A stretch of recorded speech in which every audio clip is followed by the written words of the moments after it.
Вот вы по моим возможностям, насколько вы знаете, вот скажите. Смотрите, если... Просто чтобы побольше цветов смешивать, вот мне же интересно, там этот с этим. Вот. Давайте на двух. Давайте на двух.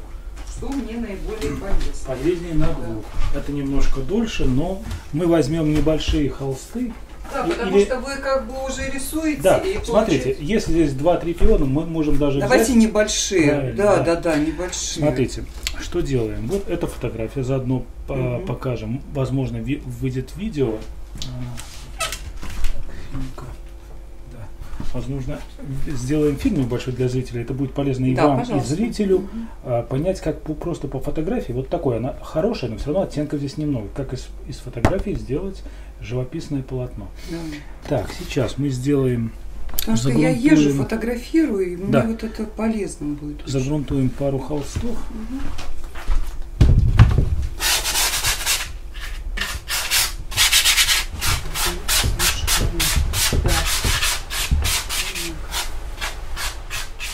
Так, начинаем. Смотрите, Юлия, по краскам. Вот вы спросили, для зрителей скажу вам, они не все, возможно, пригодятся, но это как бы почти стандартный набор, за исключением вот нескольких.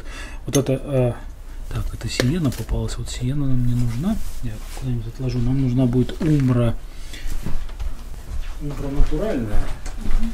Это для смазки, для, ну, вот, в последнее время, там, где есть хоть немножко зеленого или кожа, нет, ленинградская, очень уж такая бесцветная. Это умбра натуральная, сонет.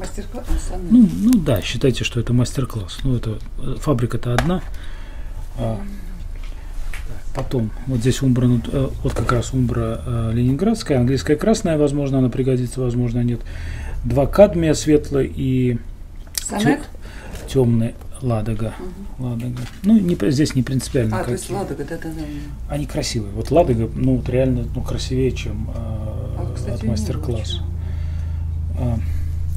Потом оранжевый, кадмий желтый, охра, белила, разбавленные скипидаром, чистым, без масла. То есть это опять же вот очень полезно для работы в один сеанс, когда ты что-то делаешь жиденькой красочкой, причем жидко настолько, вот на грани, не то что на грани растекания, но вот очень жидкая, очень мягкая. Здесь много скипидара. Любая мягкая кисть легко справляется с этой краской. Она ее берет, оставляет на холсте. Через 5-10 минут, в зависимости от слоя, от толщины, она густеет, и поверху можно снова работать мягкими кистями. То есть мы предотвращаем один из основных вот таких неудобств работы в один сеанс — смешивание нижних слоев с верхним. Вот это один из таких. То есть он подсыхает? Нет, он загустевает.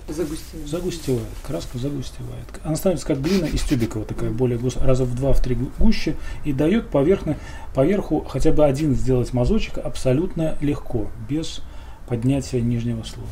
Так, потом травяная классическая, бирюза, ну это для зрителей говорю, бирюза, турецкая зеленая, вот турецкая голубая ФЦ, колер. Вот это не королевская голубая? Королевская голубая, да. Колер фиолетовый для фиолетового. Это смесь краплака и голубой ФЦ. Сажа газовая, краплак розовый, мастер-класс, и вот этот вот, о чем розовая светлая сонет. Такая незаменимая краска, в частности, когда ты пишешь пионы. Ну, уж больно там есть такие сочные оттеночки. Вот. Так, это по краскам. Теперь смазка. Имприматура легкая, поскольку картина достаточно светлая, такая, ну, свежая.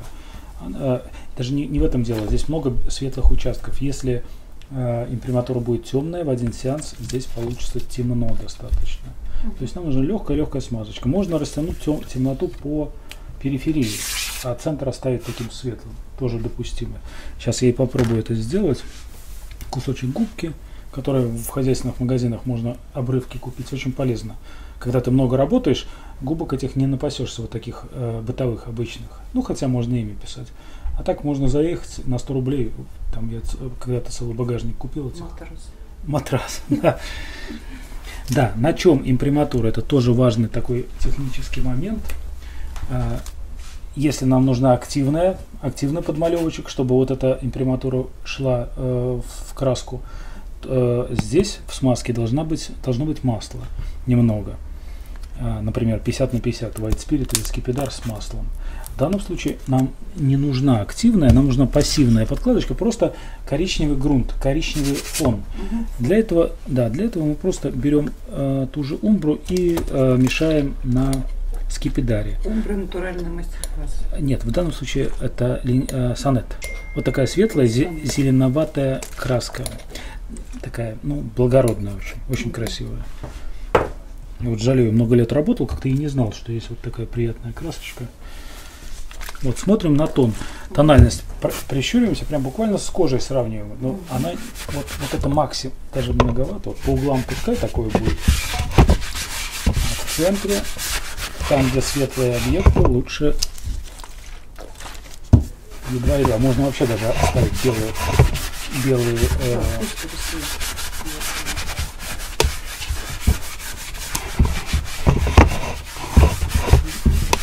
вот, смотрите, чуть-чуть, едва заметный такой охристый оттенок. По краям можно немножко вот так вот собрать, это нам не помешает. Собрать тоном. Вот. Пока подсыхает, пока испаряется разбавитель, мы делаем рисуночек.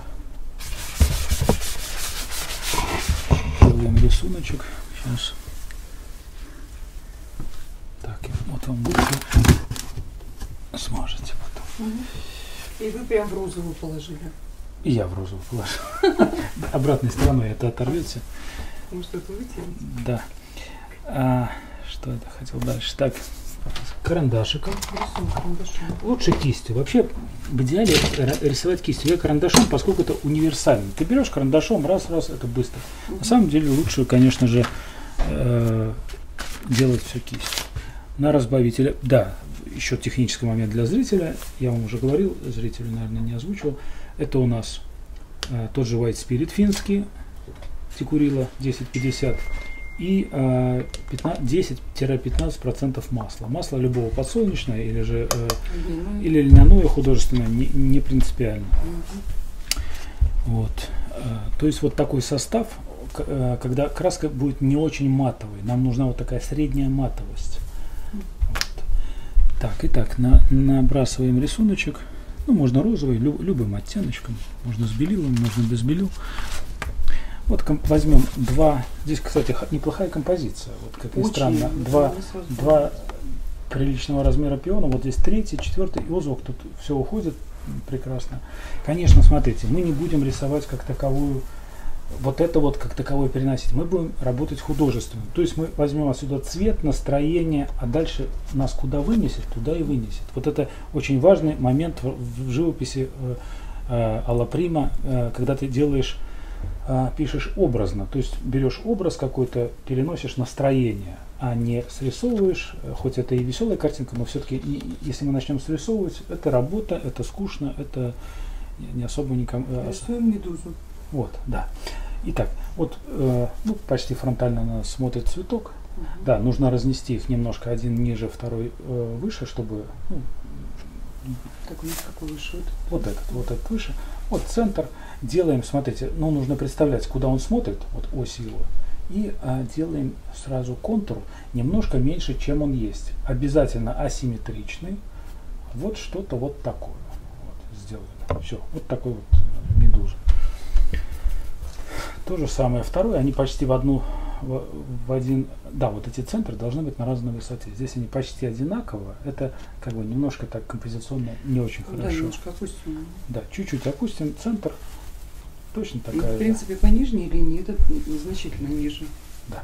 Оно больше получается. Ну вот так. Тут что-то среднее соединяет их между собой. И тут мы уже цветом что-то там наберем, даже здесь и рисовать не нужно. Это все появится по ходу. Пара у нас. Да, у нас два изображения. Так, сейчас я прикреплю. Так. Потом будете рисовать, будем вот так вот. Это, кстати, очень полезно, когда на одном уровне изображение, если мы работаем по фотографии. А что это вы такое делаете? Это такая прищепка, они скоро в продаже. Нет, прищепка понятно, а вот эта штука. Палочка. Специально. Это мое изобретение, это так мелкий такой, мелкие. Нам-то на что цеплять? Не изобретатель. Да. Ну, я потом покажу, остановимся, вы сами можете сделать. Если у вас хоть немножко руки работают, сами все это делаете. Удобно, потому что почему не нужно, когда она вверху, ты вот так вот раз ты ловишь лишний свет и на секунду слепишь. Или сюда, вот, разные вот.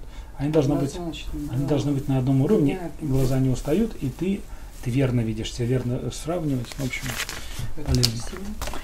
Так, смотрите, теперь берем щетинку вот такого среднего размера и ищем тень. Вот для зрителя покажу, для начинающих. Нам нужно увидеть, что вот здесь вот. То есть не смотреть на лепестки, а то вовнутрь лепестков заглянуть. Вот это вот охристо-оранжевое. Здесь у нас фиолетовые какие-то тени. Здесь такое. Здесь вот даже серовато-зелено-фиолетовые, какие-то розовато-зеленые. Все это нужно увидеть и тонким слоем разбросать по холсту. Обязательно сделать это пятнисто. То есть вот увидеть пятнышко здесь такое, здесь вот такое, здесь другое, здесь третье, чтобы не было это равномерно, что-то вот такое равномерным пятном. Вот. И смотрите, еще такой момент. Если у нас много времени, если мы там не торопимся, можно это все найти как бы хорошо и качественно перенести вот это.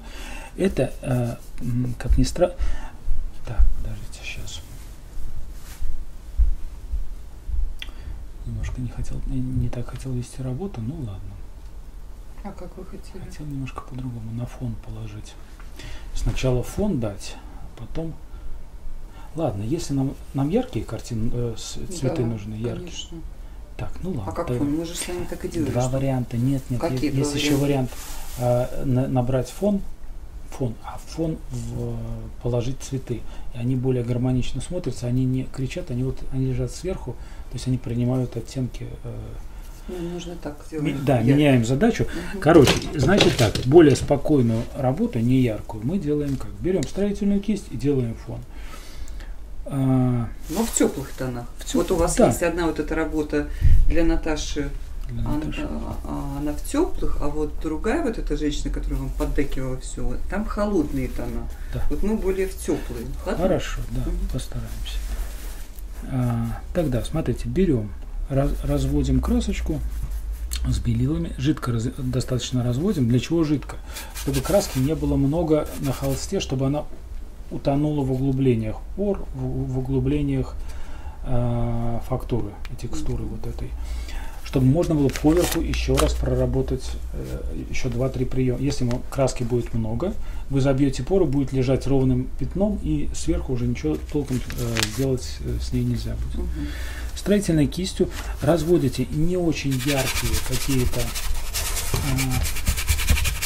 оттенки, зеленовато-умбристые, еще какие-то. Не яркие почему?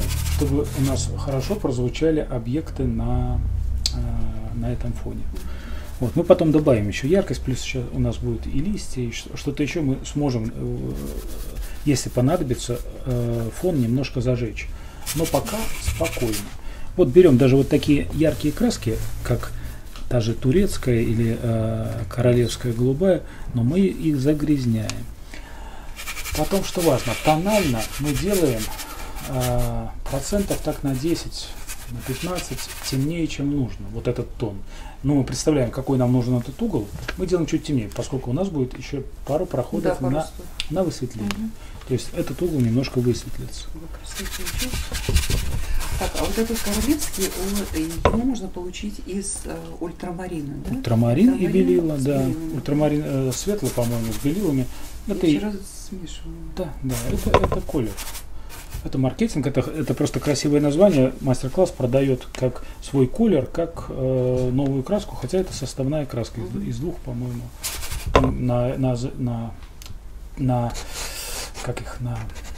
На тюбике есть, да, есть обозначение ультрамарина и белил.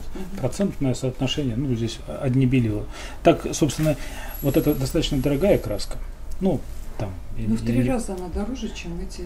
Да, если покупать по отдельности белила и в них немножко капельку капнуть ультрамарина, он, конечно, по себестоимости дешевле.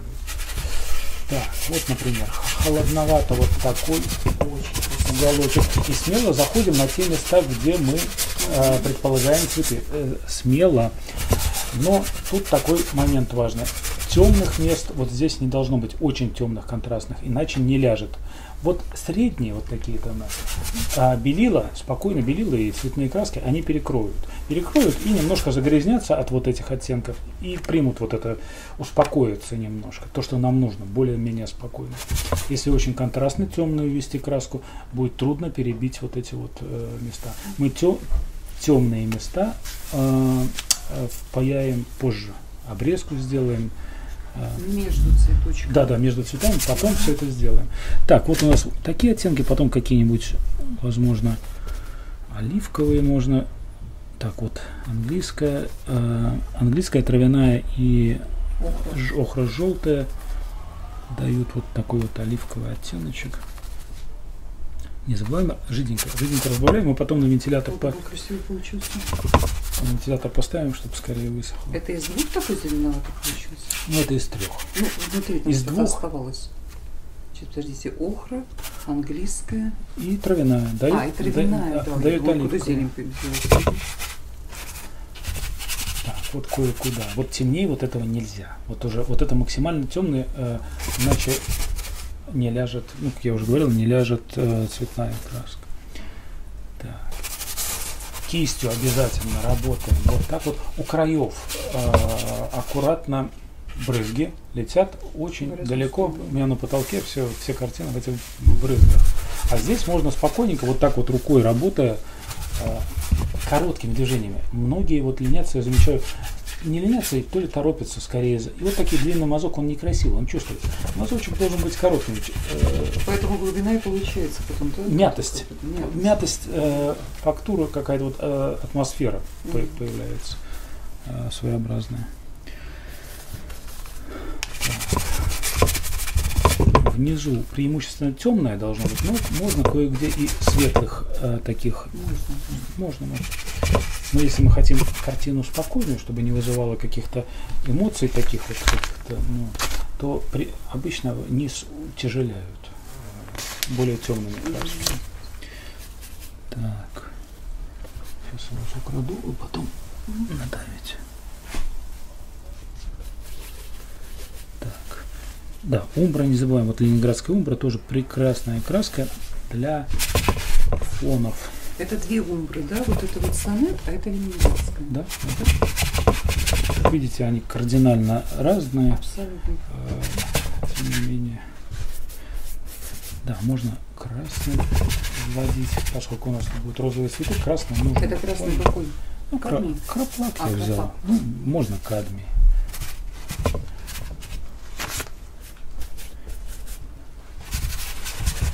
Фиолетовый захотелось.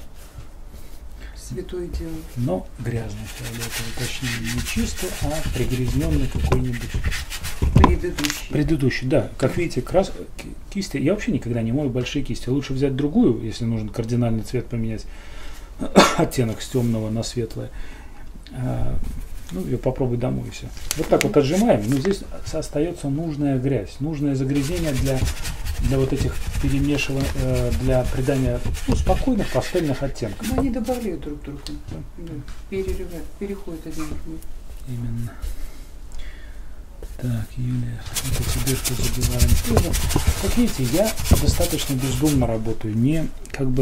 Я знаю, что из любого мы что-то вытянем. Даже не смотрю на натуру. Я знаю, что вот под цветок. Я знаю, что вытянем. А вот в предыдущей, помните, вот первые вот эти пионы, которые я писала, да. Вот вы сказали, что фон должен быть чистый, когда я вот так намазала. Вы перемазали. Фон не фон, а под цветы, заготовки цветов вы сделали что-то. Вот, наверное, фон не должен быть чистый, он должен быть пастельный. Да. Да. А под цветы чистый, если мы яркие. Если мы пишем цветы, а цветы это всегда достаточно чистые оттенки. Там нету ни коричневых, ни особо там каких-то. Достаточно чистые насыщенные оттенки. Так, смотрите, периферию можно вот эту нашу умбру где-то, особенно где не очень большой контраст. Вот здесь большой контраст, вот хочется замазать эти дырочки. А где не очень большой контраст, вот как здесь.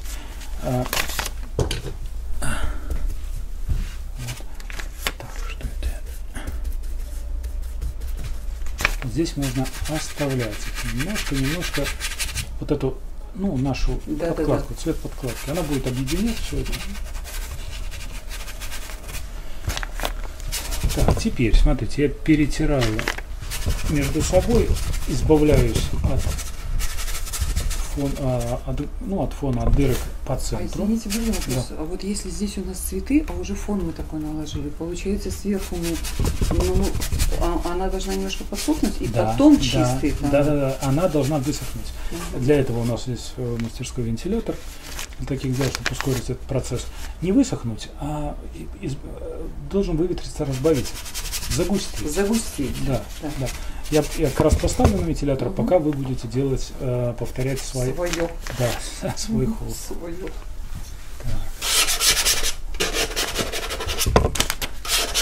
Снимаем излишки, если есть. Всегда заходим, когда мы что-то снимаем, со светлого на темное. Вот в привычку себе возьмите. Когда ты делаешь наоборот, появляются вот некрасивые такие чувства грязи. Это надо здесь написать рядом. Со светлого на темное. Да. А это забывается. И писать не нужно. Вы должны знать, что принцип масляной живописи — это работа на высветление. То есть светлым по темному мы работаем, не наоборот.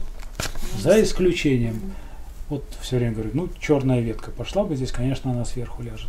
Но в основном мы сначала тень, полутень кладем, потом на нее свет. Вот так. И это касается грунта, то есть фона, например. Мы захватываем красочку и перетираем на темное, не наоборот, чтобы не было вот таких вот загрязнений. Вот это быстро привыкаешь, ты просто не замечаешь, ты уже работаешь грамотно. Так, вот такой вот грязноватый, пастельно какой-то вот непонятный.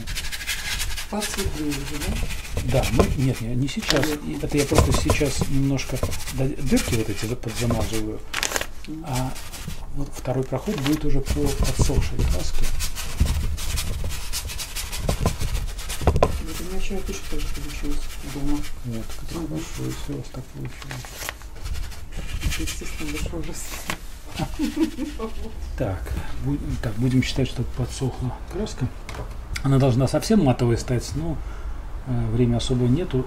Будем по полуподсохшей работать.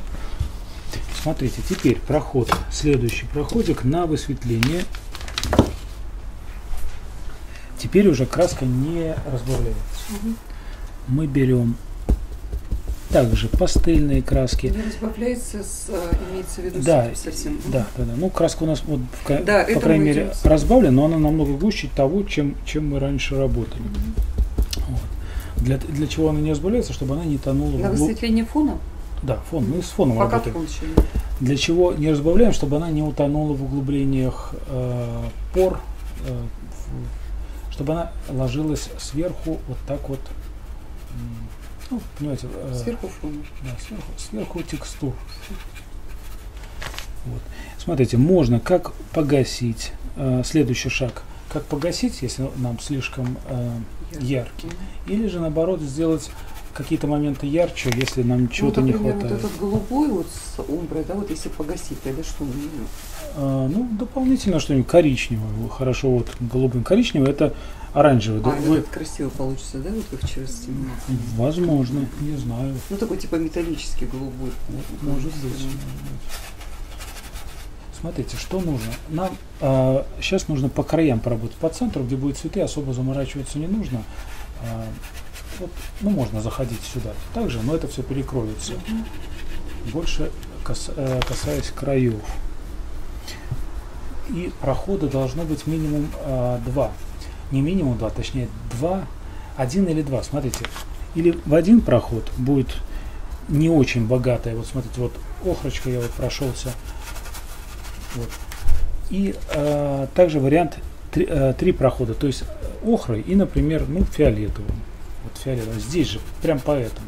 Чтобы было 3 цвета. Наш подкладочный, охра, вот это вот и фиолетовый. То есть в один уже присест, да, не суша второй раз? Вот сейчас мы сделаем один и сверху уже по-хорошему лучше просушить, будет более качественно. Но я к тому о чем? О богатстве фона, чтобы взгляд рассматривал и темное, и светлое, и холодное, и теплое, чтобы как бы в одном месте мерцало множество чего-то. больше уже не нужно, будет пестрить. Если там третий проход, то есть четвертый проход, еще какой-то делать, будет пестро. Вот беру иногда такие достаточно яркие краски, тоже можно. Да, и смотрите, что важно, тональный контраст небольшой, то есть вы будете делать, вот эти тональные разницы маленькие должны быть, то есть на темном немножко светлее должна краска лежать, не кардинально светлая, там белилами работать, немножко, чтобы это не чувствовалось, даже с расстояния чувствовалось, заметно было, но не бросалось в глаза своей пестротой, иначе, ну, пестрое на пестром. Турецкий шик. Что это? Типа того, ну, когда все яркое. Да. Узбекский расцвет. Понимаю, да. Конкретно. Да. Вот смотрите, вот 3 прохода. Вот я по вот этой по умбре прошелся желтым, достаточно ярким, и сразу же погасил фиолетовым. И сразу какое-то богатство. Вот здесь глаз задержится, он будет рассматривать вот эти вот сочетания холодного, теплого и нейтрального в разных степени тональности. Вот ему это будет интересно. И главное сохранить вот эту спокойную, не очень контрастность вводить тональную. Законов нет, ищем по, так сказать, по наитию, вот, ну, по чувствам.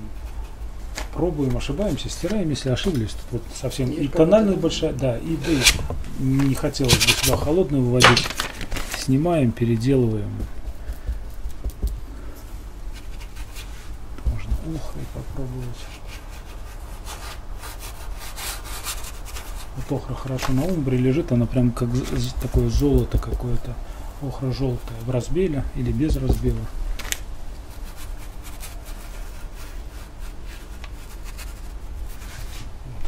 Умбра сонетовская, да, не ленинградская? Здесь у нас сонетовская. Вот немножко ленинградская, вот она такая совсем нейтральная. То есть охра, умбра сонетовская и берила. Ну да.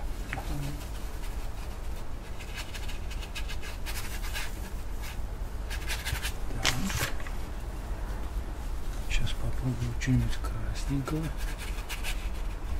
Я когда-то рисовал, я, наверное, рассказывал зрителям, рисовал вообще просто картины вот такие, такого большого размера. Я только подумала, как красиво. Они, да, где-нибудь, кстати, здесь можно потек какой-нибудь сделать сейчас. Достаточно эффектно смотрелось. Так, сейчас можно.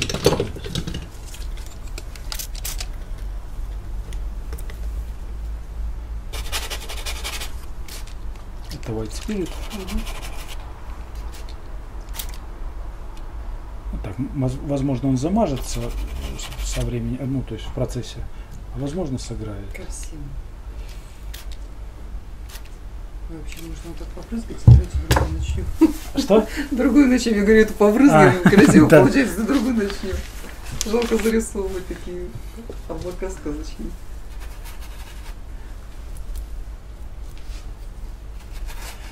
Да, если вас тянет в теплую работу, преимущественно, тогда преимущественно больше теплых оттенков, охры брать, оранжевый, вот английскую красную, то есть вот из этого ряда краски. А желтую сухую? Да, еще тоже я не сказал, вот эта кисть лежать должна и уже без давления, густая краска, мы не должны ее вдавить. Она должна касаться едва вот этой поверхности, сбрасываться пудрочкой такой вот, просто цветной пудрой. Ни в коем случае не давить, потому что я говорю студентам, все равно прихожу, все вдавлено, все какими-то полосами, а тут вот она, я держу, вот едва не падает кисть, я вожу ее, она сама как-то прилипает к этой краске, к поверхности, и что-то, да, абсолютно случайно оставляет следы. Также движения короткие, не длинные, в разных направлениях. У меня вообще работает, как бы даже не я, заметил какой-то студент, сказал, вы больше не кистью работаете, а больше вот все движения плечом, от плеча. Вот как бы, вот, ну не знаю почему, возможно даже это тоже влияет на результат изображения. Красиво, что нужно. А здесь у нас цветок будет и красивый такой цвет получился. Цвет красивый. Очень. Ничего, что оставить. как абстракция. Если бы она была в размере, можно было поставить абстракцию. Я говорю, вот продавал когда-то, но их немного, их всего 3 или 4 таких продал. Как ни странно, достаточно тяжело работать. Это, это беспредметное. С ним работать трудно. Когда ты трезвый, когда голова работает, ты не понимаешь, тебе вот хочется, хоть что-то, вот, чтобы что-то, мозг зацепился. А потом тоже мозг командует. Герой, да, смысловой центр какой-то. А тут же мозг говорит, нет, не нужно. Это вот такое условие. Это за полчаса не накрасишь. Это реально нужно день поработать, чтобы гармонично сделать вот такое. Красивая тональность. Да. Так что, возможно тоже. Так.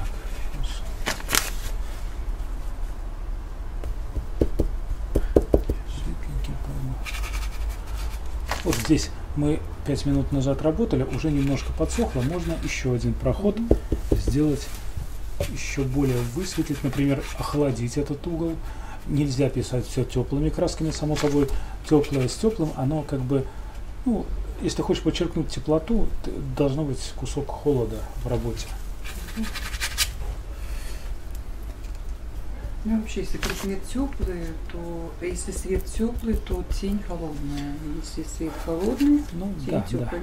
Нет. Да, есть исключения. Это как таковое правило работает. Да, свет теплый, тень холодная. Но есть исключения полно. Вот смотрите, вот теплый свет на яблочко, например, вот яблоко, например, падает, а здесь красная какая-нибудь там, красная стенка, красная тряпка. Будет и свет, и рефлекс теплый. Возможно, вот эта полутень будет холодная относительно света и тени. То есть, да и то, поставить 2 красных фонаря, красный и желтый, ты не поймешь, что. Холодное дает обычно небо, рефлексы неба. Как правило, если теплый свет, тень в помещении, она не холодная, она нейтральная. Она такая вот, просто сероватая какая-то, никакая. Но там нет голубых оттенков, не бывает. А фиолетовый? Бывает, да, в живописи бывает. В природе нет. Вот вы возьмете, понимаете, вот я когда-то сам для себя вот эту теорию, потому что я вижу говорят одно, тень холодная, свет теплый. Я для себя хотел понять, так это или нет, потому что я видел противоречие. Берешь в фоторедакторе, в фотошопе любую фотографию, например, в том же помещении того же белого кувшина, ты усиливаешь еще ползунками яркость, насыщенность красок, чтобы еще больше была очевидность. Берешь, есть инструмент пипетка такой, снимаешь замеры с разных участков этого кувшина, например, свет теплый, тень теплая, полутень тоже теплая или нейтральная. Ты чувствуешь, что она не голубая, она серая.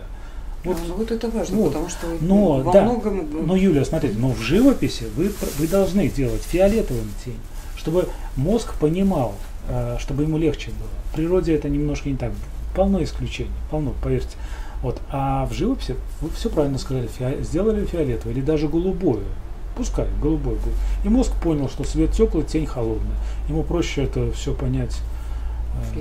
Да. Так что для начинающих вот это правило пускай работает у вас. Пускай год-два работает это правило. Свет теплый, тень холодная и наоборот. Потом вы немножко начнете задумываться и делать такие уже более такие... Да, будете играть с светом, с температурами, с ними нужно играть. Пока не нужно, пока вы запутаетесь. Так, смотрите, в принципе, меня вот это пока что устраивает, среда для цветов. Точно так же излишки можно снять. Он еще фон изменится. Но мне нужно, я буду ждать вас, чтобы уже была возможность работать дальше. Давайте.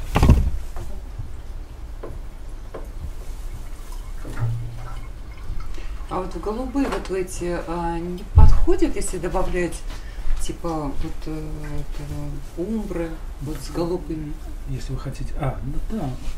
Пока вот в тон не надо, а то она что, загрязнит или нет? Загрязнит, успокоит очень сильно. Что такое загрязнит? Это снятие насыщенности. Это все терминология. Грязи вообще как таковой нет. Любой цвет, самый грязный, какой вы создадите, он грязный в окружении. А вот это не густая? Нет?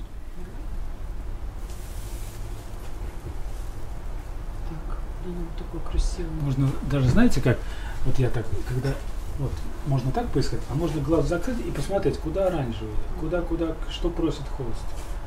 Вообще насыщенный, не знаю, что он просит. ну как вариант, понимаете, вот поводить краску. Или мастихин вот так набрать краску и точно так же поводить оттенок. Я вот тут сюда куда-то попросился. Немножко ярковато. Смотрите, если ярковато, вы можете просто сняв излишки, стереть этот. Вот, и уже он не яркий. Да, он уже пригрязнился и стал родным к этим зеленым. Шикарно, да, потому что он очень яркий получился. То же самое вот здесь ярковато немножко. И видно раз, два, три полосы между собой вот так загрязнить, замутнить немножко. Вот, и уже не так прет. Здесь какой-то ссадник на лошади получился. Оставляем. Шучу. Так, смотрите, ну и теперь можно контур набросать, но не обязательно. Давайте все же набросаем двух цветков. Я так как начертать не проходила, в принципе, я для себя представляю вот эти вот. Да, не обязательно рисовать, ну так контуры отметить можно. Направление, точка и каракатица. Асимметрично, обязательно. Я побрызгала. Потеки не сделала. Сделать? Ну, хотите сделать. Ну, хотя бы, чтобы зафиксировалось в уме. Ну, можете сделать. Да. Так, вот один, вот у нас второй, на разных высотах вот эти вот. Пускай в одну сторону смотрит. Так, тут что-то еще будет по ходу, тут что-нибудь еще. И вот, как я и говорил, вначале набираем внутренние тени. Очень ответственная работа. Пока вы не начали, может брызнуть, чтобы сохло? Брызгайте. Можно? Да. Вот лучше с этой стороны, вот чисто технически, что? Ну вот брызгать вот лучше с этой. Без разницы, лучше вообще не брызгать. Зачем? Явно, скорее всего, ну не очень красиво. Иногда бывает красиво. Не сбиваете. Да, не надо. Так, смотрите. Внутренние тени. Берем сочно, насыщенно. Чуть-чуть будет поднимать вот эту краску верхней мазки, щетиной поднимать. И тем самым успокаивать яркость вот этой вот оранжевость. Да, оранжевость. Уже замечательно. Смотрите, ни в коем случае не копируйте. Приблизительно берите эти оттенки. Нам даже тон важнее намного, чем вот точная какая-то передача. Белила уже мы можем туда, да? Да, конечно. Ну, где-то в самые такие места можно без белил. Угу. Юлия, посмотрите, пожалуйста, кадмий желтый средний подольский. Подольские где будут? Маленькие, желтые, ну маленькие, небольшие тюбики такие.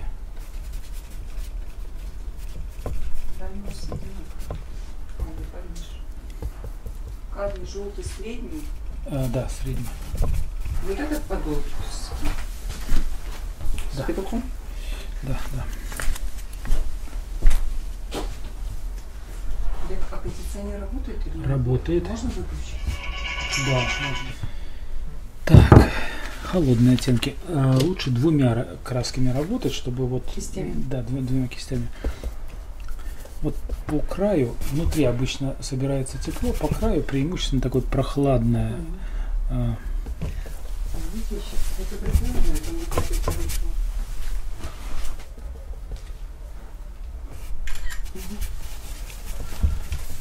Теневые такие, фиолетовые. Смотрите, как хорошо впаивается в то, что мы рисовали. Не знаю, чувствуете или нет, но конечно. Она очень хорошо, прям как родное появляется.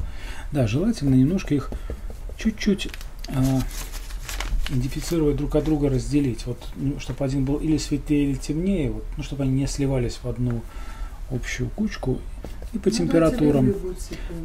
Больше к свету, нет? Ну, больше к свету, как? Каким? Ну, они же тянутся к свету. Ну, температуру. Вот, например, здесь больше фиолетового. У нас там охра мешалась или нет? Нет, охры не было. Были оранжевые, возможно, желтые. Охра, краска очень глухая. Вообще, да, охра хорошо, можно писать охрой цветы, когда ты пишешь такие в глухом ключе, спокойные картины, такие неяркие. И английскую красную можно использовать. Но вот я, смотрите, вот мазочек, да, есть, да? вот мазочек охры, смотрите, насколько она глубокая. Ой, не надо. Не надо, лучше это брать на таких вот, просто цветы сами по себе, особенно если они на солнце, они яркие, там, ну, нет охры, вот чувствуете, где тут охра. Возможно, вот, чуть-чуть, да и то это можно взять другими красками, более насыщенными. Так, вот эта тень, вот. Для зрителя покажу, вот она необходима, вот эти темноты взять, вот эти вот места. Иначе потом придется их закладывать, а потом это не очень удобно и видно. Берем прям какие-то темные краски, я не знаю. Сажу пока не включаем, не понадобится. Вы знаете, она, ну нет, для темноты может и не нужно.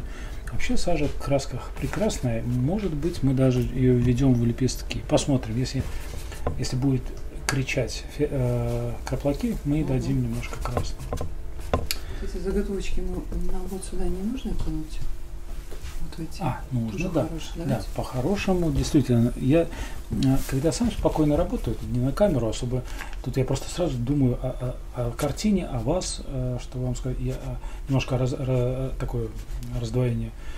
По-хорошему, да, по-хорошему нужно вот так и разбрасывать вот эти вот. Когда ты спокойно работаешь, она так и получается. Хорошо, постараюсь. Пусть сначала посмотрят ваши предыдущие прекрасные уроки, а потом эта работа уже как завершение. Да? Чтобы по всему холсту. Да, мы разбрасываем как ноты. Смотрите, вот здесь мы на затухание. Кстати, сначала, конечно, мы идем на сильную, пока мазок сильный, то есть цветной. Дальше вот немножко разбрасываем там, где он поспокойнее, а потом на периферию уже успокоившийся мазок более, так сказать, более, ну, то более есть он все собрал вот это и стал более... Немножко измазался, да, собрал краску, принял другие оттенки, вот он, видите, гайс, вот он уже зеленый, пишет зеленым мазком. Да, давайте так будет посмотрим. Да, так правильно. Так, теперь также снимаем лишнюю краску, аккуратненько. Накладываем на мой. Да. Грунт. Вот этот. Нет, я имею в виду, вот это снимаем и сюда перекладываем. Да.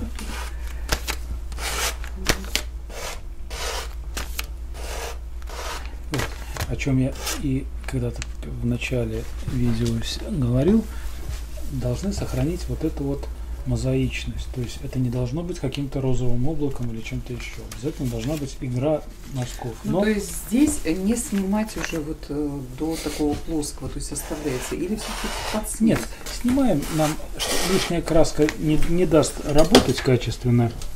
Снимаем почти все. Но я о том, что вот этот мазок должен виднеться. Вот теперь можно немножко его даже жесткость вот эту растушевать чуть-чуть. Та же цветочная кисть для лепестков, она очень хорошо растушевывает. Вот так. Но она сухая должна быть, или если отжатая, она сухая. Отжатая, да. Вот так, немножко успокоить, но все равно вот эта мозаичность, игра оттенков должна остаться. Вот. Так, Юлия, все, можете опустить. Можно это сидя работать, давайте я вам опущу. Нет, я сидя не буду. Вот что-то такое попытайтесь сделать. Если я в этом процессе вот как-то вот так переворачиваю, или все-таки ее так вот держать? Перпендикулярный холсту. Так перпендикулярно? Да. И мне теперь куда ее? Вот этот процесс мне не очень понятен, ну как правильно, потому что я бы вот так делала, например. Затирать? Да? А вот так не надо? Нет, так не затирать. Перпендикулярно держим холст, держим кисточку. Видите, в процессе новые вопросы возникают. Да, перпендикулярно холсту. Так мы в один мазок мы сразу закрываем площадь. Так нам, смотрите, так кисть, видите, она не закрывает. Мы вынуждены тереть. Грязь отсюда идет. А так мы в одно движение впаиваем, вдавливаем. Вот, мне вот этот момент именно вот я еще до него не и все, уже белило тут, ладно, смотрите, вы выводите немножко белое, розовое. И вот это вот распространение цвета. Ярковато это? Нет, нормально. Ну, смотрите, на тень. Вот ваши цветы. Тональности берите. По яркости, яркость пускай будет яркой. Главное тон, чтобы не было Мы, смотрите, что очень важно, мы должны... Ну, здесь более холодный такой розовый, а вот этот кремоватый такой. Мы должны смотреть, на вот эту подкладку ляжет белый лепесток или нет. Вот тональность мы должны, и чтобы не очень темно было, не свалились в черноту, чтобы не было больших контрастов. И очень светло. Если мы очень светлую подкладочку, сюда белый уже не ляжет. Точнее, он не будет заметен. Нам нужен контраст. Ой, вот такой нормальный, да, он получится вот хороший. Ну, да, да. Что, нет? Да, очень теплый у вас. Ну, пускай будет теплый.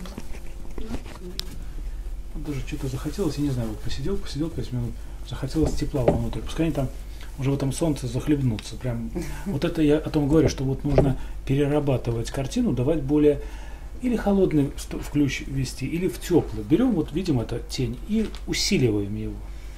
Вот. Там нет этих оттенков, нет ни вот этого, ни вот этого, там совсем другие, более нежные, более такие фотографичные оттеночки. Пускай они более натуральные, нет. Но живопись мы, то, что хотим, мы усиливаем. Вот захотелось тепла, на тебе тепла в 5 раз больше. И мы правы будем. Окей, а вот то, что вы говорите, вот я стала мазки вот эти и как бы забиваю то, что было уже внизу. Да, но если мы 2-3 раза, вот я сейчас еще что-то теплое, вот как мне тоже хочется, предположим, добавлю, я же совсем закрываю, или они потом оттуда... Перед тем, смотрите, как бы, или... да, лучше, я почему так смело кладу, у меня там нету краски, я почти все снял. Вот этот мазок остался, а теперь уже можно взять вот, на вот это, вот. И потом, если я захочу сверху, то я тоже его сниму, да? Так, Юлия, смотрите, теперь разбавляем краску, если много вот этой вот красочки можно подснять, ну, или подснять, или немножко... Вроде желтого маловато. Или немножко успокоить. Разбавляем краску. Белила, они и так мягкие, но мы делаем акварель. Разбавляем, Юлия, потом будете разбавить вот этой вот композицией, ну, с маслом, 15% масла. Это который здесь? Да, это двойничок. Да.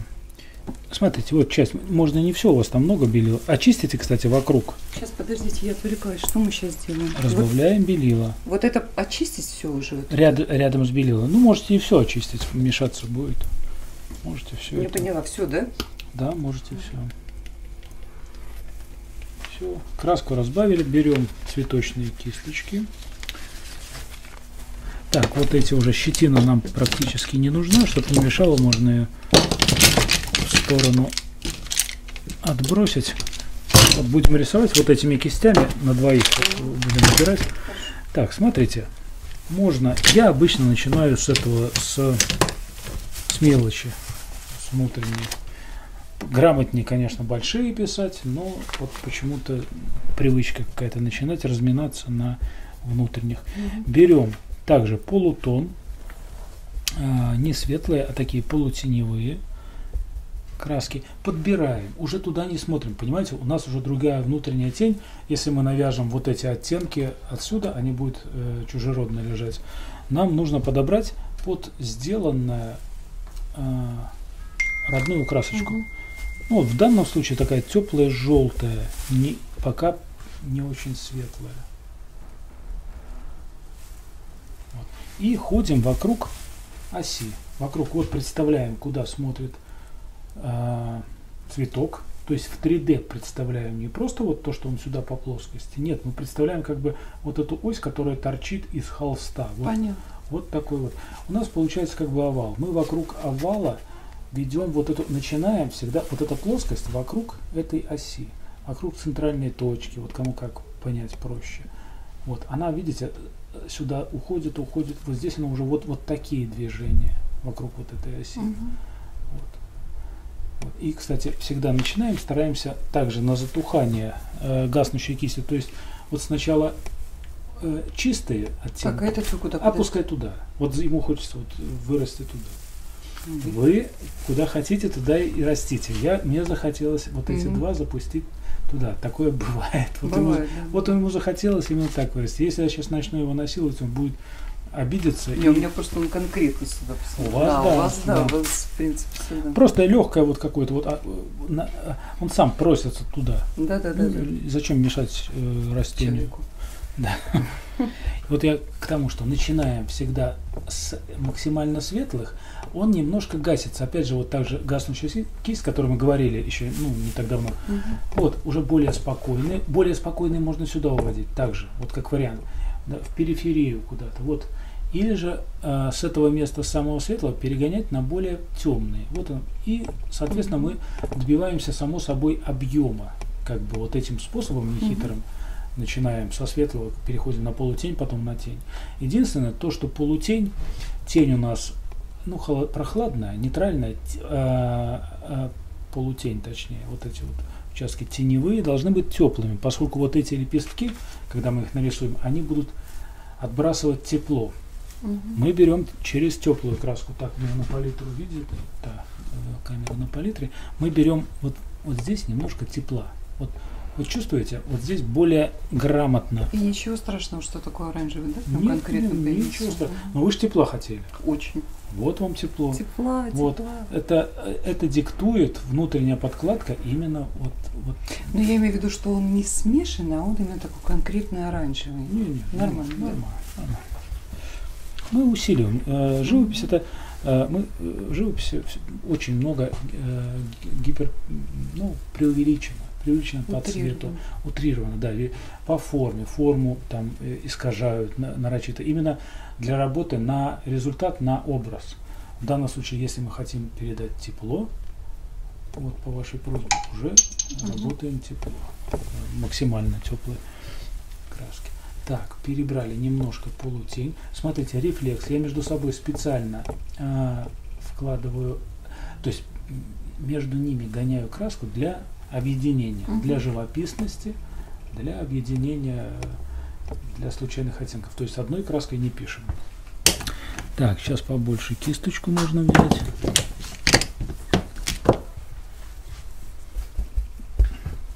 Так, эти у нас похолоднее, несмотря на то, что на солнце попадают, все равно похолоднее большие листья. И берем, вот уже большой кистью работаем, стараемся с градиентом брать краску. То есть одна часть кисти у нас немножко светлее второй. Это для придания объема. Так, вот немножко перетеплил. Вот это, смотрите, я перетеплил относительно тени. Чувствуете, вот эта тень слишком холодная для вот этого? Да. Значит, немножко делаю, охлаждаю, еще охлаждаю. Так, ярко очень. А куда вы накладываете светлую сторону? Ну, свет у нас вот отсюда на образце, поэтому вот на, так сказать, то, что ловит. Вот в данном случае вот эта часть лепестка будет поймает больше света, чем вот это.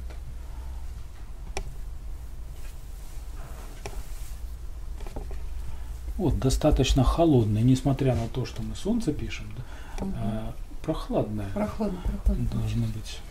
Спасибо. Точно так же мы идем вокруг вот этой точки. Вот эта плоскость кисти, она начинает движение перпендикулярно.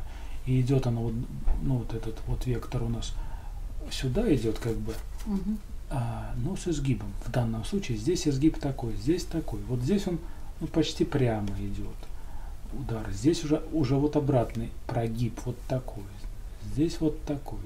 Вот здесь она уже, смотрите, уже плоскость вот этой старенькой древней кисточки, она вот уже вот так идет. То есть каждое движение, начало движения перпендикулярно, грубо говоря, перпендикулярно. Фасадом фактически, да? Да, перпендикулярно вот этой точке.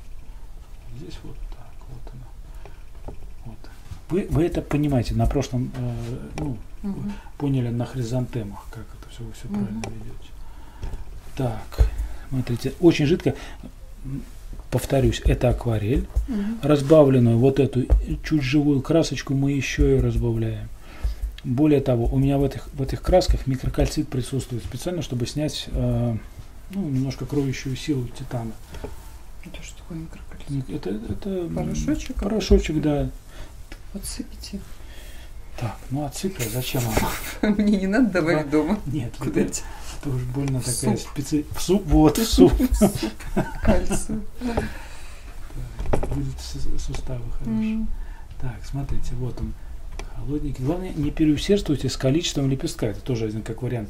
Там их не миллион. Тут их, ну, пересчитать можно больших. Сколько тут? 12 их. Так, подождите, для интереса. Раз, два, три, 4, 5, 6, 7, 8, 9, 10, 11. Да, штук 12 всего лишь больших лепестков.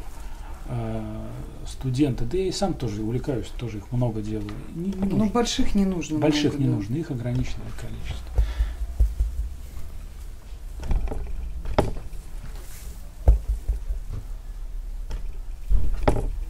Вот рядом с белилом. Пока белило не трогаем. В смысле не трогаем? Я имею в виду чистые белила. У нас, возможно, будет потом и пару чистых таких вот ударчиков. Вот прям, смотрите. Так может мы их потом, когда я приеду, залессируем и там белые дадим? Нет, сразу все. Не надо. Зачем ездить, лессировать? Да, еще раз вернусь к этому. Прозрачно, максимально прозрачно. Это акварель. Чувствуете, как через этот холодный мазок чувствуется теплый. Вот это вот мы на этом и играем. Перемешались. Да, и не трогай. Почувствовали, пускай он даже неверный по мазку, по удару. Вот они прикрывают раз, два, три, как-то как чешуя, по идее, вот это. Но мы работаем на впечатление, вот это место лучше даже сохранить. Пускай оно будет неправильное, но вот такое цветное, красивое. Сохраняем цвет. Да, сохраняем удачные места, так скажем. Ну, в общем, да, здесь не очень видно. Ну, короче, смотрите, здесь вот я вижу холодное, вот то, что влияние неба большое. Вот это уже производное между эффектом неба и рефлексами от Земли, от всего. Ну, то есть он вот так торчит. Тут и небо отразится, и Земля отразится. Смотрите, а вот если, например, фотография не передала, вот, допустим, это, сейчас минутку вопрос. Да. Если не передала, мы сами должны домыслить. Да, я о чем говорю. Вот эта модель должна быть модель, цветовая, вот, то есть мы температурная в данном случае. Температурная модель должна быть. Тепло, выбеленное тепло солнца, холодный рефлекс неба. Вот на эти плоскости. Ну вот смотрите, вот у вас яблочко лежит. Вот оно. Ну, там, не знаю, круглого ничего нету.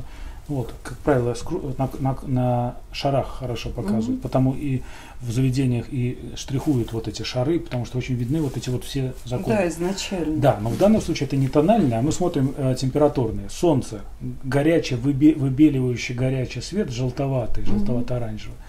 Спокойный, холодный, всеобъемлющий рефлекс голубой от неба. Он проигрывает по тону очень сильно, по тональности. Рефлекс зависит от того, нижняя часть рефлекса, он не будет холодный. Но если не на холодной тряпке лежит, если на холодной подложке, да, будет холодный рефлекс. Но, как правило, они теплые. Даже если тут зеленый лист, он отдаст тепло-зеленым, оливковый рефлекс. Потому что отсюда солнце. Да, а тем более два лепестка между собой, если они более-менее там теплые, он отдаст теплом. То есть не холодом. А то, что вот этот, он больше все-таки под этим цветком, не получается так, что солнце падает сюда, и рефлекс сюда идет все-таки теплый, именно если нет, он цветок нижний. Правильно, он вот рефлекс ударит на обратные стороны лепестков, которые мы не видим. В данном случае, да, он теплым отдаст. Вот любой предмет, даже такой сложный, как цветок, как, я не знаю, дерево, это зеркало. Это зеркало, которое каждой поверхностью отражает то, что на него светит, небо, солнце, небо или рефлексы Земли, но это зеркало еще со своим оттенком. Если это розовый цветок, то значит розовый с желтым, розовый с голубым. То есть вот зеркало, плоскость. А от Земли какой рефлекс? Теплый. На солнце теплый, да, как правило теплый. Но если Земля травка, то тепло-зеленый, такой вот оливковый зеленый. Представляете, любой объект это зеркало, любая плоскость. Любая, вот как алгоритм, любая плоскость это свой цвет умножен на цвет освещения. Что на него светит, что он поймал? Солнце, небо, кусок тряпки красной, отражение от лепестка, от родного ему и так далее. Вот это вы должны как отче наш поступить. Ну вот, поняли, если вы это алгоритм возьмете на вооружение, сначала это не просто.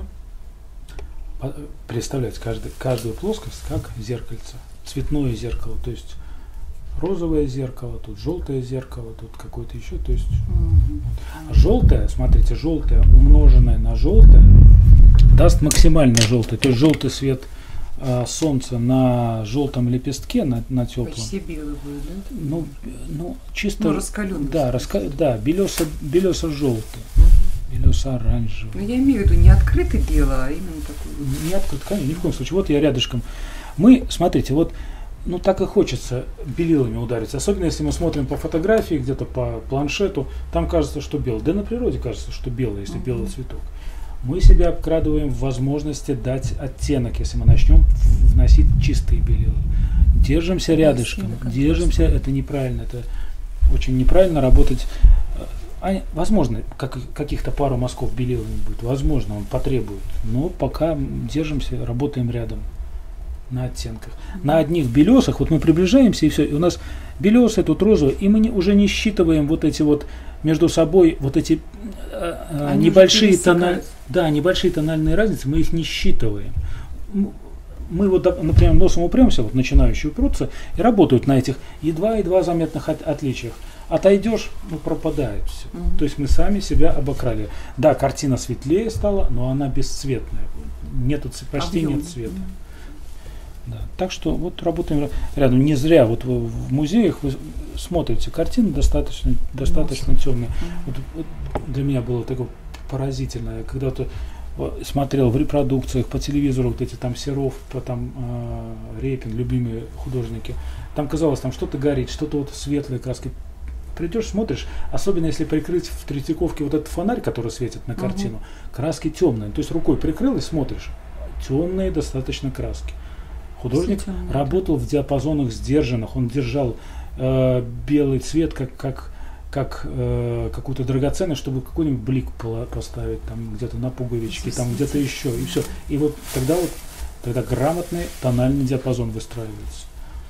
Вот, так что то же самое, смотрите, тут еще у нас живопись цветочная, это вот к вопросу вот тональности, тон нужно держать немножко, в рамках каких-то. Нам еще и насыщенность нужно держать. Мы пишем цветы, они яркие, насыщенные. Нам краски не жалко, потому что, таких открытых красок, желтые с белилами. Вот спокойно ложится желтые с белилами. На самом деле, обычная живопись, будь то пейзаж, будь то что-то, нельзя писать такими открытыми красками. Она уж очень яркая становится. Так что и цвет нужно держать. Тоже нужно, да, 70-80% в природе, вот за окном глянули. Там кроме вот этих домиков в детской площадке ничего уж яркого нету. Спокойная зелень, спокойный лужок. Да, они спокойные. А вот цветочек какой-нибудь на этом зеленом, на лужайке, он, красным загорится, или там беленьким, желтеньким. То есть и даже и цвет нужно экономить. Как получить, извините? Юля, я для зрителей говорю, но не в данном случае, поскольку, повторюсь, это цветы насыщенные. Вот. А фон мы делаем специально такой поспокойнее.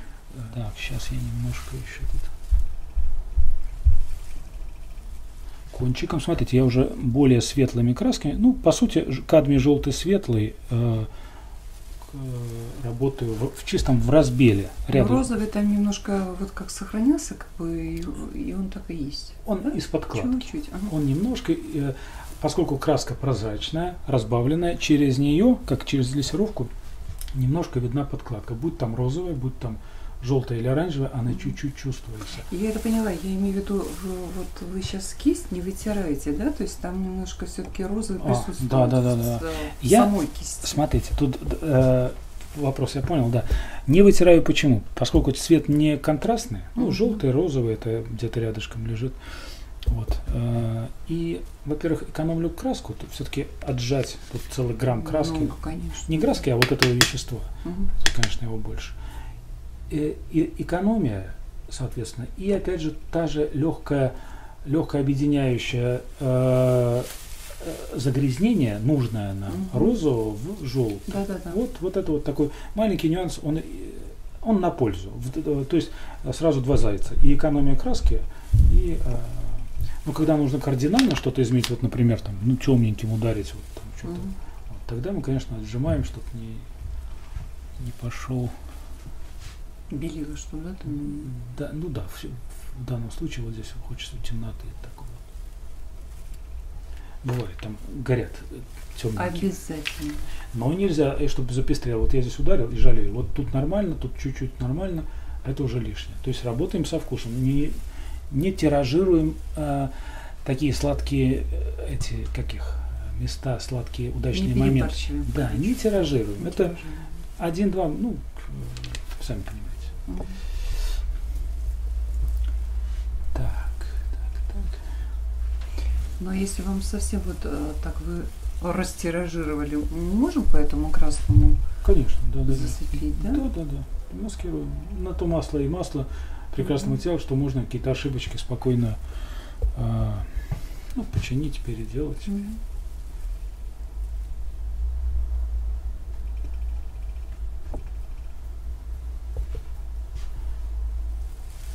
Да, двойной кистью работаем не только в 2 удара, и часто вот так, потом вот так, чтобы была разность, была случайность, разнообразие, да, именно разнообразие, случайности природные такие.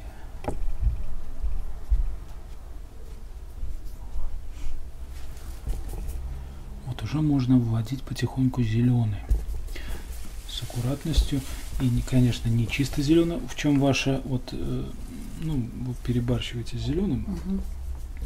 Естественно, зеленые, оттенки зеленые, а не зеленый как таковой. Вот можно черный немножко даже. Вот зеленый, кадмий, да? Краплак. Не кадмий, краплак. Да. Почему отличается краплак от кадмия? Ну, холоднее, насыщеннее. Так, вот эти проплешинки хочется сюда поставить, сюда. Так, и всегда боимся симметрии. Так, может быть, вот сюда немножко, равное расстояние.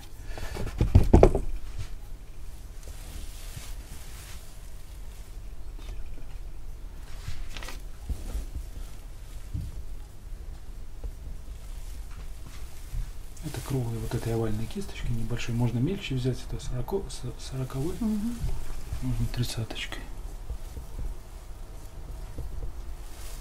Это вы желтого добавили, да, немножко? Да, желтого для тепла, поскольку у нас, то есть вот та же модель. Здесь темный, допустим, нейтральный зеленый, тут уже зеленый, светлый и теплый. Все. А вот будь-то вот здесь плоскость, мы должны холодный зеленый взять, желательно изумрудочки. Потом напомните, изумрудка нужна, когда солнце пишешь, изумрудка или зеленая FC. Вот, видите, сверху вот эта плоскость. Прикрыть, вот, да? не сверху, а только вот эта плоскость. Да, правую плоскость объекта.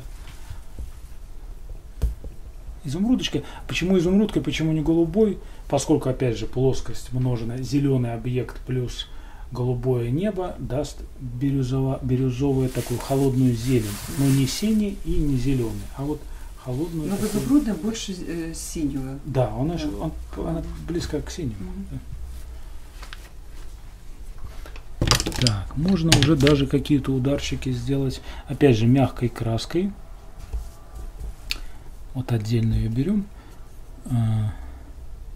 Также зеленый берем, вот сажу, например, как универсальный гаситель всякой там насыщенности. Так, и теплый нужен, сейчас, секундочку. Вот этот колер. Это прекрасный цвет. Да, этот, салатовый. И также берем с градиентом.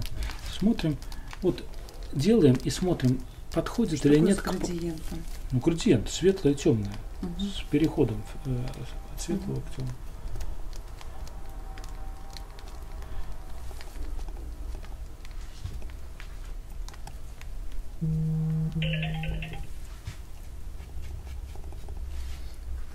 Так, это мягкая кисть, хорошо для листьев. Вот так тоже делает вот эти вот патинирования, так сказать, оставляет оттенки поверху.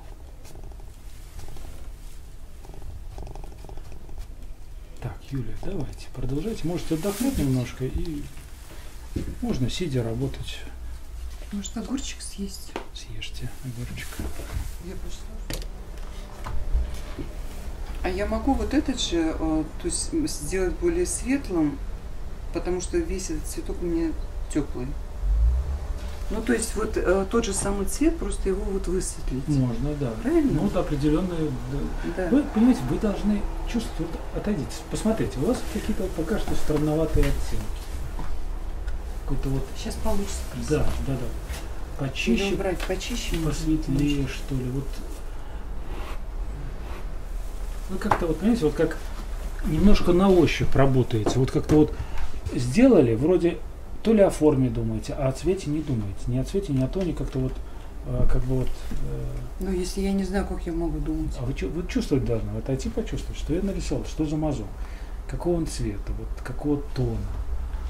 Ну, потому что, видите, одновременно мне же нужно вспомнить, что здесь они более темные, а да, сверху... да, слишком много нужно. Это как машину начинаешь водить, понимаете, верно. Чтобы водить этого пешехода не задавить, и птицу, и на светофор, и еще это автобус выехал. Так и здесь тоже. Вот правильно. Кстати, всего. Логический ряд правильный. Первое, не задавить пешехода. Да. А здесь у нас пешеход — это тон, тональность. Защуриваемся, прищуриваемся, смотрим на тон. Вот то, что вот снизу у вас было светлое, сейчас вы начинаете исправлять. Второе — это температура. Здесь его перебор. Вот этот к этому не подходят. Они, вот понимаете, вот они чужеродные. Это слишком тепло. Здесь достаточно было. Вот если у нас вот такой тон сверху вот он перекрывает, то здесь пойдет краплак, не кадмий. Кадмий — это слишком горячая краска. Смотрим раз, смотрим тонально, помним. Это пешеход наш. Я забыла. Чтобы не врезаться в автобус, вот это у нас температура. Вот примерно вот такая температура. Тональная разница, вот сейчас подходит. Она же была почти оранжевая, как морковка. То есть совсем разно сортится в объекте. Ну, у меня первый это. Так, вы пока ковыряетесь, я немножко себе фон был наружу. По фону пройдусь, ничего нового, просто какие-то оттенки дальше. Ладно.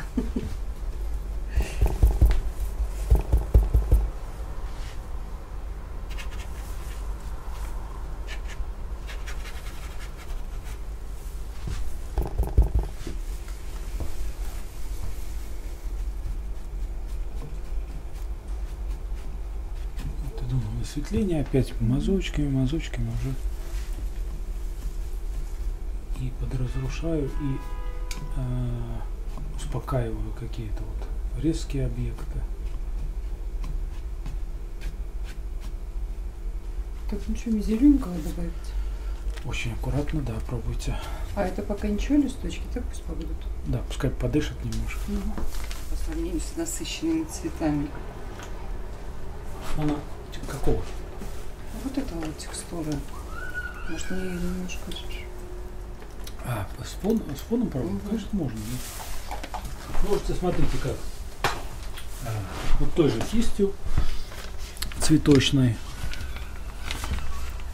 Вот так. Каких оттенков вам не хватает, ну, например, теплых.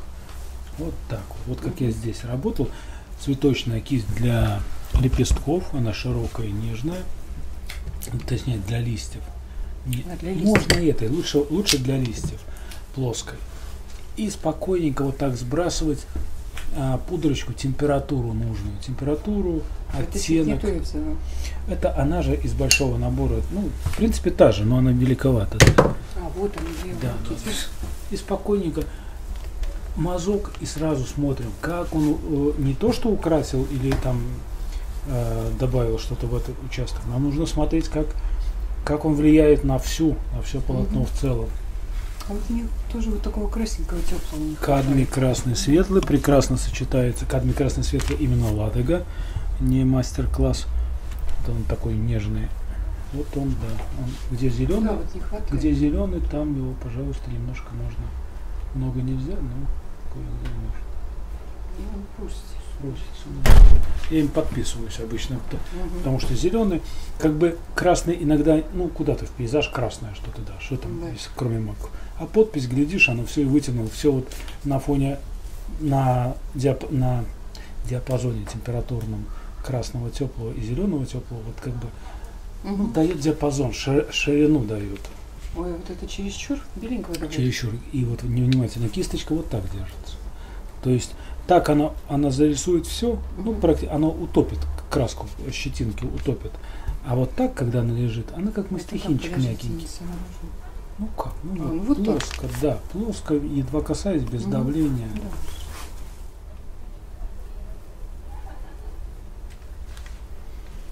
Да. Так, а чтобы не был ярким, мне оранжевый чем погасить или с белым развести? Вот белый погасит, охра погасит. Вот я охру взяла, но кажется, смотрите, поскольку она сбрасывает краску не полностью, а пикселями, она даже яркая, не будет слишком. То есть вы должны это учитывать. Можете брать достаточно яркую краску. Ну вот смотрите, как у меня получилось много. Много. Ну вот я бы взял, смотрите, вот такой вот, ну, желтый, оранжевый, белильца, потоптал, посмотрел, смотрите, приладил бы, вот посмотрел, поискал место, блин, ярковато, немножко еще какой-нибудь беловато какого-то, вот пошлепал бы. Вот. Посмотрел и вот так вот чуть-чуть бы. Да, если излишки есть, смотрите, вот в чем дело еще. Если много лишней краски, можно не отжимая, а вот так вот сбить. Вот. И вот теперь она будет сухенько ложиться, дозированно, понимаете? Вот, и заодно бы вот таким цветом прошлись по зеленым своим проявлениям, их многовато. Вот немножко замаскировать.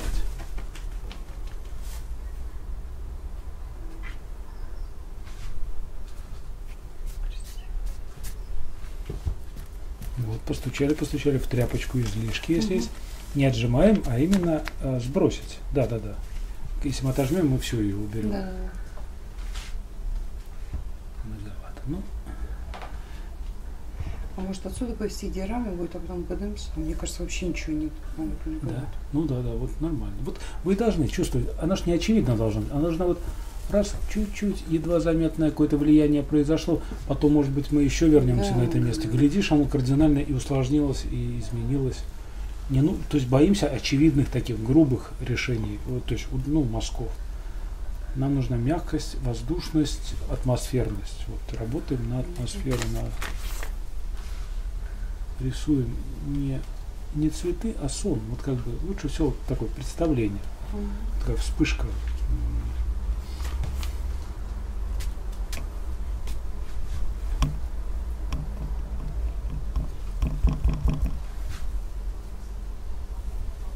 То есть, вот как студентов учу, вот в данном случае не прозу пишем ботаническую, а стихи, поэзию. Вот если вот это почувствуете, работать намеками, оттеночками, цветом, все, эта картина сразу интересная становится.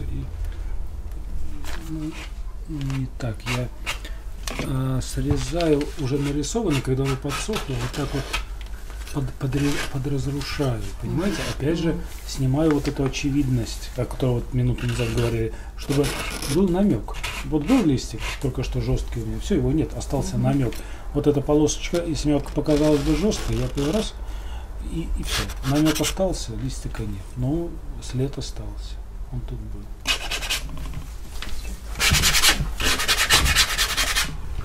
А вот мне что-нибудь еще, что-нибудь добавить? Добавить. Куда? Так, а где?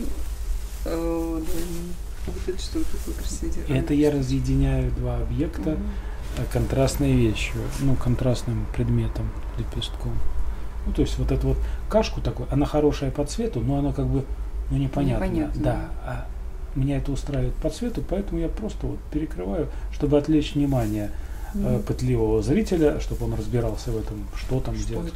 Неважно, не ваше дело. Вот там цвет хороший. Прикрыли, отвлекли внимание, и он уже туда не лезет. А вот это что? Это просто вот мазочки? Это мазочки, да. Не знаю, это просто на скорости я что-то сделал. Тут важна скорость. Часто вот когда набираешь, особенно по периферии, какие-то вот случайные моменты, которые вот логики в них нет, а в природе тоже логики нет. Вот какие-то вот пятна. Тут, найдем мы логику, что вот но очень много не... Вот здесь, вот разберите, что здесь. Серо-бурмалин. Да, там же что-то есть. А на самом деле пятна, и как бы нам кажется случайности. То есть, если мы все сделаем очевидно, сюда притянем веточку, сюда палочку, здесь еще что-то, вот все объясним, и все, и засушим картинку. И исчезнет вот этот вот впечатление. Просто вот впечатление. Да, вот еще момент такой. Смотрите, вот здесь смотрим на большие лепестки, на отражение. Если они матовые, уже можно проложить, немножко загнуть их, вогнуть, то есть показать. Густой краской берем цвет. Ну это я вам показывал, да, на первом. Да. И количество краски. Вот очень важно. Немного сделаешь, все потонет и смысла не будет. Много слишком будет. Я имею в виду вот эту колбаску проложить в нужную степень величины, вот, чтобы ее было ни больше, ни меньше. Вот.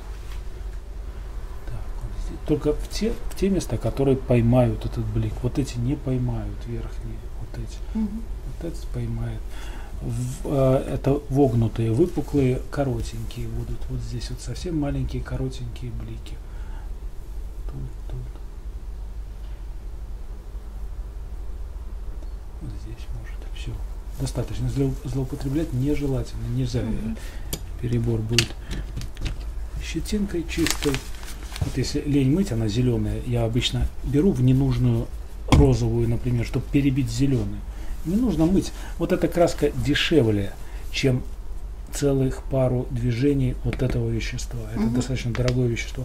А вот нам все равно краска пропадает розовая. Перебиваем зеленое, отжимаем, и все. И она уже и мыть не нужно, она уже не зеленым будет мазать. Понял.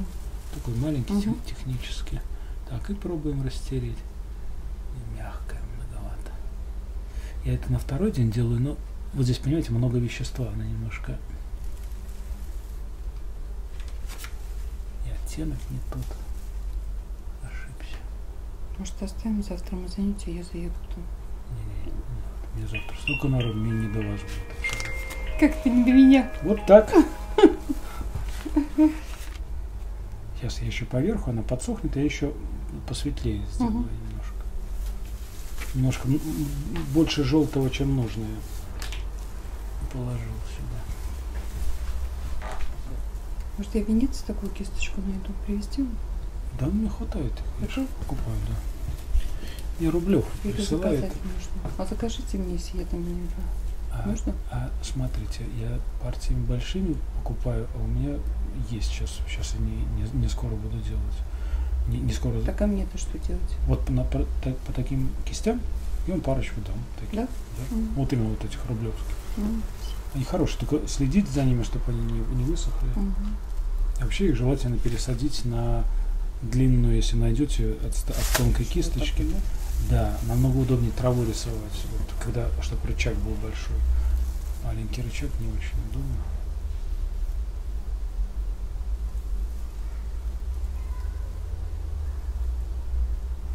Да, и полезно, мне смотрите. Кажется, я присяду, а то я упаду. Конечно, вы убираете коробку и садитесь. И я с вами сяду. Да, я пойду сюда.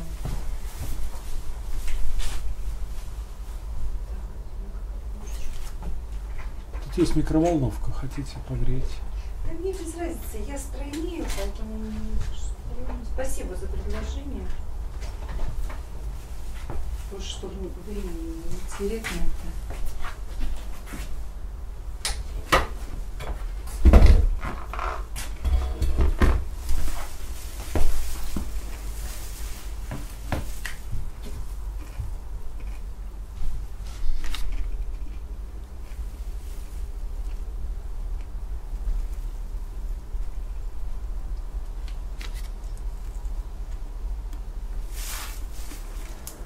Так, Юлия, смотрите, весь этот урок я выложу в сыром виде вообще без купюр полностью. Тут сколько часов мы рисовали.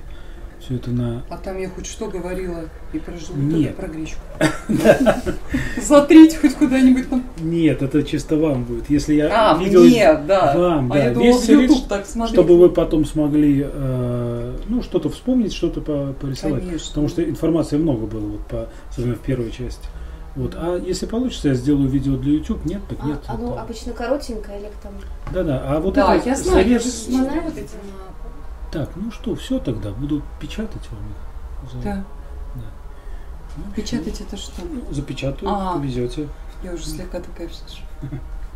Много информации, конечно, такой полезной, интересной.